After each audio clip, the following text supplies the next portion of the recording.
What's up guys? Today, stuck in a 6-day lockdown, I thought I'd have a go at modding the Aeon Pro. With the announcement of the Dart Zone Pro Mark II pistol, I don't really see a need to keep this thing compact in size anymore, because the Mark II is going to destroy the Aeon Pro in form factor. So let's crack this thing open and show you how to get it hitting some ridiculous velocities. Okay, so first things first, you're going to want to replace the puny little barrel that it has. You have a few different options. You can use a Monkey Mods barrel designed for the worker products. You could also use a 1732 brass barrel, but for that you'll need to figure out a way to step the outer diameter up. Or, what I've decided to do is take a Jet Blaster Alpha Longshot kit barrel and cut off the threads on each end.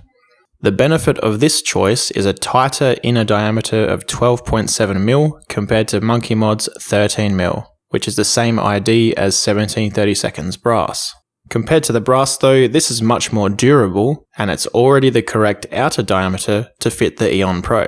After cutting the barrel, I tidied up the ends with a deburring tool, which is definitely an important step because with the design of the Aeon Pro, you're going to be shooting from a plastic barrel into this extension, so you want it to have a smooth transition. Something else you want is a hefty spring, and I can't think of one much more suited to the job than the Turf 18.5 Longshot spring. I'll leave a link down below where you can buy this one. Now, to get it to fit in the Aeon Pro, I did have to cut a couple of coils off the spring. Just copy the number of coils I have here and you'll be set. Coming back to the blaster, first step I'm going to show you is installing the barrel extension. Remove this plastic cover piece. Remove the muzzle, and remove the barrel itself. Not only is this barrel way too short for the air volume that the Aeon Pro has at its disposal, but it's really loose too. Not ideal for high velocities, and even with a stronger spring installed, I didn't see any gains with this barrel. Now, my Jet Blaster Alpha LS barrel is a perfect fit to replace the stock barrel, as is a Monkey Mods barrel, but if you're using 1732 brass, this is where you'll need to use something like electrical tape to step it up in size, to connect to the plastic part of the barrel. This muzzle piece, which centers the barrel, needs to be cut or bored out if you're not using 1732 brass, because it's designed to stop the barrel from going through it. With the end cut off, now it does fit over the barrel entirely, and I can sit it in place to center it. Now, this next part is up to you of how you do it. But if you feel confident that you've smoothed out the entry of the barrel enough that a dart can easily pass through from the plastic barrel to the metal one, feel free to use glue or epoxy to secure it. If you're still in the testing phase, I'd suggest simply using electrical tape to give it a basic air seal.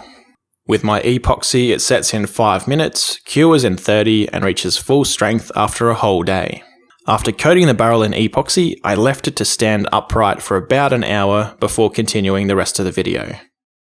Putting the front part of the blaster back in place, which secures the barrel, let's now move on to upgrading the spring.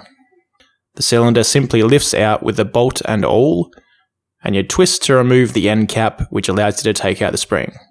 Putting in the cut down Turf 18.5kg Longshot spring, simply twist the end cap back on and replace the cylinder assembly. Now, after doing this, I actually reassembled the blaster, but when I went to fire it, I discovered a problem. The heavier spring was putting too much strain on the catch, and pulling the trigger actually didn't allow the catch to clear the piston, so the blaster couldn't fire. I solved this simply by increasing the travel of the trigger. To do that, you need to file down the trigger guide where it slides past the retaining screw. You also need to remove some excess plastic next to 2 screw ports. Now the trigger can move ever so slightly further back, and I never had that issue again. Reassemble the blaster, and due to the lockdown, I can't give you an accuracy test, but instead, I'll leave you with a crony test. To cock the blaster, I found it easiest to open the slide partially, which just lets go of the slop, and then get your hand down in the gap to push it the rest of the way. The prime seemed a lot smoother than the 14kg Chungus spring I tested in my initial review, and that's despite the Turf 18.5 being a much heavier spring. 241,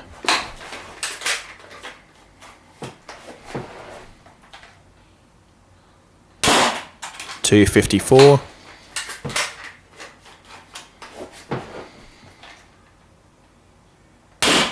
223,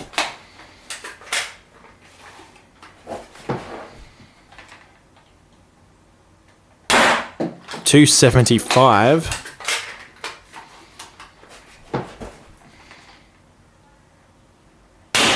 $200, but it hit the crony.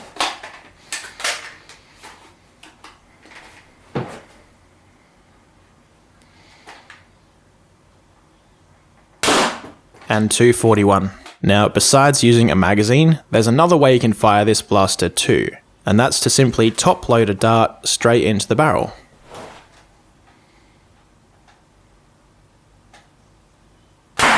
$246. I added some blue electrical tape to the front of the muzzle to help center the barrel better. That's only a temporary fix, and I'll find a cleaner method eventually.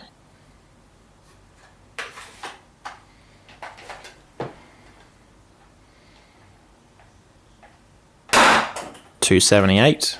I'd just like to thank Chris Cartaya, a fellow Nerf YouTuber, for giving me the inspiration to actually do this mod. Check out his channel as well, I'm sure he'll beat my numbers.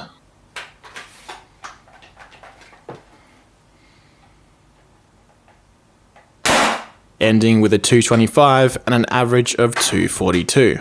While I don't think the Aeon Pro is the most consistent blaster due to its plastic half of the barrel stepping into the metal one, it's definitely a big improvement over the 150 feet per second that it gets stock.